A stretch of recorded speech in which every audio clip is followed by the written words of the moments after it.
നമ്മളിന്ന് ബാംഗ്ലൂർ ഐക്യയിലേക്ക് പോയിട്ടോ. അപ്പോൾ അവിടുത്തെ കുറച്ച് ക്രിസ്മസിൻ്റെ ഡെക്കറേഷൻസാണ്. കയറി ചെല്ലുമ്പോൾ തന്നെ ഒരു ടേബിളിൽ ക്രിസ്മസ് തീമിൽ എല്ലാ പ്ലേറ്റ്സും അതുപോലെ കാൻഡിൽസ്, ഫ്ലവേഴ്സ് എല്ലാം ഇങ്ങനെ അറേഞ്ച് ചെയ്ത് വെച്ചിട്ടുണ്ട് കേട്ടോ. വൈൻ ഗ്ലാസ് എല്ലാം ഉണ്ട്. ഒരു വീട് എങ്ങനെ ഡെക്കറേറ്റ് ചെയ്യാമെന്നും എങ്ങനെ അതിന് വേണ്ട ആവശ്യമുള്ള ഐറ്റംസ് എന്തൊക്കെയാണെന്നുള്ളതെല്ലാം അവിടെ ഡെക്കറേറ്റ് ചെയ്ത് വെച്ചിട്ടുണ്ടായിരുന്നു. പിന്നെ വൈൻ ബോട്ടിൽസൊക്കെ അതുപോലെ തന്നെയായിരുന്നു. ഒരു റെഡും അതുപോലെ ഗ്രീൻ കളറ് ടേബിൾ ക്ലോത്ത്, ചെയറിൻ്റെ ക്ലോത്ത് എല്ലാം ക്രിസ്മസ് സെലിബ്രേഷൻ്റെ ഒരു വൈബായിരുന്നു ശരിക്കും പറഞ്ഞാൽ. കയറി ചെല്ലുമ്പോൾ തന്നെ നമ്മളങ്ങനെ കാണിക്കുന്നത് അതുപോലെ കാണുന്നത്. അതുപോലെ കിച്ചൺ ടവൽസൊക്കെ ക്രിസ്മസ് തീമിലുള്ളത്. അപ്പം നമ്മൾ ചിലരൊക്കെ ഇങ്ങനെ വീടിങ്ങനെ ക്രിസ്മസിൻ്റെ ടൈം ആകുമ്പോൾ ക്രിസ്മസ് തീമിൽ നമ്മൾ ഡെക്കറേറ്റ് ചെയ്യുന്നത് ഞാൻ കണ്ടിട്ടുണ്ട്. അപ്പോൾ അവർക്കൊക്കെ വേണ്ടിയിട്ട് ഐറ്റംസ് വാങ്ങാനും പർച്ചേസ് ചെയ്യാനും അതുപോലെ എങ്ങനെ അറേഞ്ച് ചെയ്യാന്നുള്ളതൊക്കെ ഇതിൽ കാണിക്കുന്നുണ്ട് കേട്ടോ. ശരിക്കും പറഞ്ഞാൽ സ്റ്റാർസ് ഉണ്ട്. സ്റ്റാർ തന്നെ നല്ല ക്വാളിറ്റി ഉള്ള സ്റ്റാർ, അതായത് പേപ്പറല്ലാന്ന് തോന്നുന്നുണ്ട്. ഞാൻ കൈകൊണ്ട് ഇങ്ങനെ പിടിച്ച് നോക്കിയപ്പോൾ അത് ഇത്തിരി കട്ടിയൊക്കെ ഉണ്ടായിരുന്നു. അതുപോലെ ഒരു വെറൈറ്റി ഒരു ഫീൽ തോന്നി എനിക്ക്. അങ്ങനത്തെ സ്റ്റാർ ഉണ്ടായിരുന്നു. കാൻഡിൽസ് ഉണ്ടായിരുന്നു, അതും ക്രിസ്മസ് തീമിലുള്ളത്. റെഡും ഉണ്ട് വൈറ്റും ഉണ്ട്. അങ്ങനെ ഇതിപ്പോൾ കാണുന്നത് ഒരു ചെയറിലിടാവുന്ന ഒരു ക്ലോത്താണ്. അതുപോലെ കുഷ്യൻസ് എല്ലാം ക്രിസ്മസ് തീമിലുള്ളതായിരുന്നു. ഒരു സൈഡിൽ അതിൽ ഒരു സെഷൻ തന്നെ ഉണ്ടായിരുന്നു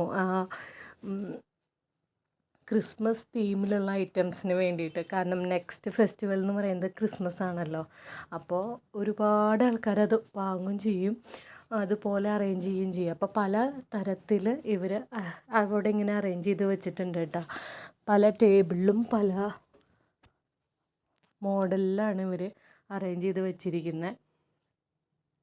നമ്മുടെ മാലവളവില്ലേ, നമ്മൾ സാധാരണ നോർമൽ, ഇതിപ്പോൾ കാണുന്നത് സ്റ്റാർ ഷേപ്പിലുള്ള മാലവളപ്പായിരുന്നു കേട്ടോ. അത് നന്നായി തോന്നി എനിക്ക്, ഒരു വെറൈറ്റി ആയിട്ട് തോന്നി. അതും വൈറ്റ് കളറിലുള്ളത്.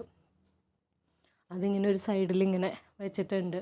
അപ്പോൾ നമുക്ക് ആവശ്യമുള്ളത് ഏതാണെന്ന് വെച്ചാൽ അത് പോയിട്ട് നമുക്ക് പർച്ചേസ് ചെയ്യാം. ഈ ചെയറൊക്കെ കണ്ടോ, ഈ ചെയറും അതുപോലെ കുഷ്യൻസൊക്കെ അറേഞ്ച് ചെയ്തിരിക്കുന്നത് ക്രിസ്മസ് തീമിലാണ്. റെഡും അതുപോലെ ഗ്രീനും ആണ്. റെഡ് ചെയറിൽ ഗ്രീൻ പില്ലോസാണ് വെച്ചിരിക്കുന്നത്, അതുപോലെ ഗ്രീൻ ചെയറിൽ റെഡ് പില്ലോസും. അതിൽ പപ്പാനീരിയും അതുപോലെ അവരുടെ ഡെക്കറേഷൻസൊക്കെ എംബ്രോയ്ഡറി ചെയ്ത് വെച്ചിട്ടുണ്ട് കേട്ടോ. അതും നല്ല ഭംഗിയുണ്ട് കാണാനായിട്ട്. പിന്നെ ട്രീസ്, പല തരത്തിലുള്ള ട്രീസ് ഉണ്ടായിരുന്നു, ക്രിസ്മസ് ട്രീസ്. അത് ഫുള്ള് ഡെക്കറേറ്റ് ചെയ്തിട്ട് പല രീതിയിൽ ഡെക്കറേറ്റ് ചെയ്തിട്ട് ഈ സ്റ്റാർ ഇത്തിരി വെറൈറ്റി പോലെ എനിക്ക് തോന്നിയിട്ടാണ്. ഈ ഒരു ഭാഗം കണ്ടോ, ഫുള്ള് സോഫ ഫുള്ള് അങ്ങനെ അറേഞ്ച് ചെയ്തിരിക്കുന്നത്. ടീപ്പോയി, അങ്ങനെ ചെയർ ബാഗ് എല്ലാം അങ്ങനെ അറേഞ്ച് ചെയ്ത് വെച്ചിട്ടുണ്ട്. അപ്പോൾ എൻ്റെ മോളോട് ചോദിച്ചു, മോളെ ഒന്ന് മക്കളെ പോയി ഇരിക്കണം, ഒരു ഫോട്ടോ എടുക്കാൻ, നല്ല ഭംഗിയല്ലേ ഇങ്ങനെ ഇരിക്കും, ഇങ്ങനെയുള്ള ഒരു തീമിൽ ഇരുന്ന് ഫോട്ടോ എടുക്കാനായിട്ട്. പിന്നെ എന്തുകൊണ്ടോ അപ്പോൾ വിളിച്ചപ്പോൾ അവർ വന്നു, എന്നിട്ടൊരു ചെറിയൊരു ഫോട്ടോ ഒക്കെ ഞങ്ങൾ എടുത്തോട്ടാ. ഇത് ഒരു ഡൈനിങ് ടേബിളാണ്. ഇതിൽ കാൻഡിൽസ് വെക്കാനുള്ളത് പോലും ക്രിസ്മസ് തീമിലുള്ളതായിരുന്നു. ടേബിൾ ക്ലോത്ത് എല്ലാം, പ്ലേറ്റ്സ്, വൈൻ ഗ്ലാസ്, കാൻഡിൽസ് എല്ലാം ഉണ്ട്. കാൻഡിൽസ് ഒറിജിനൽ കാൻഡിലും ഉണ്ട്, അതുപോലെ നമ്മൾ ബാറ്ററി ഇട്ട കത്തുന്ന കാൻഡിലുണ്ടായിരുന്നു. മക്കൾ രണ്ടാളും ഫോട്ടോയ്ക്ക് പോസ് ചെയ്തതാട്ടോ. അതിൻ്റെ കൂടെ ജസ്റ്റ് ഒന്ന് വെച്ചെന്നു മാത്രമേ ഉള്ളൂ. വേറെ സൈഡിൽ ഇങ്ങനെയാണ് അറേഞ്ച് ചെയ്തിരിക്കുന്നത്. എല്ലാം ഡിഫറെൻ്റ് ആയിട്ടാണ് ഇവർ അറേഞ്ച് ചെയ്തിരിക്കുന്നത് കേട്ടോ. ഇത് കണ്ടോ, ഇത് കാൻഡിൽ ലൈറ്റ് വയ്ക്കാനുള്ളതാണ്, ഒരു വേറൊരു രീതിയിൽ വയ്ക്കാനുള്ളത് കണ്ടോ. ഉള്ളിലിങ്ങനെ ഗ്ലാസ് വെച്ചിട്ട് ഇത് എങ്ങനെ വെക്കാമെന്നൊന്നും എനിക്കറിയില്ല കേട്ടോ. കണ്ടപ്പോൾ ഒരു കൗതുകം തോന്നിയിട്ട് എടുത്തതാണ്. ഫ്ലവർ വൈസ് കണ്ടോ, നല്ല ഗ്രീൻ കളറ്, അതും ഒരു ക്രിസ്മസ് തീമാണ്. ഫ്ലവർ വേസ്, അതിൻ്റെ ഉള്ളിൽ ഫ്ലവർ വെച്ചിട്ട് ടേബിളിൻ്റെ നടുക്ക് വയ്ക്കുക എന്നുള്ളത്. ഇത് വേറൊരു സ്ഥലത്ത് കണ്ടതാണ്. ഇത് നമ്മുടെ മാറ്റാണ്. മാറ്റും ക്രിസ്മസ് തീമിലുള്ളത്. ഇത് ഏകദേശം ഒരു 400 രൂപയേ ഉള്ളൂ. കയറിൻ്റെയാണ്, കയറെന്ന് പറഞ്ഞാൽ കൊയറിൻ്റെ.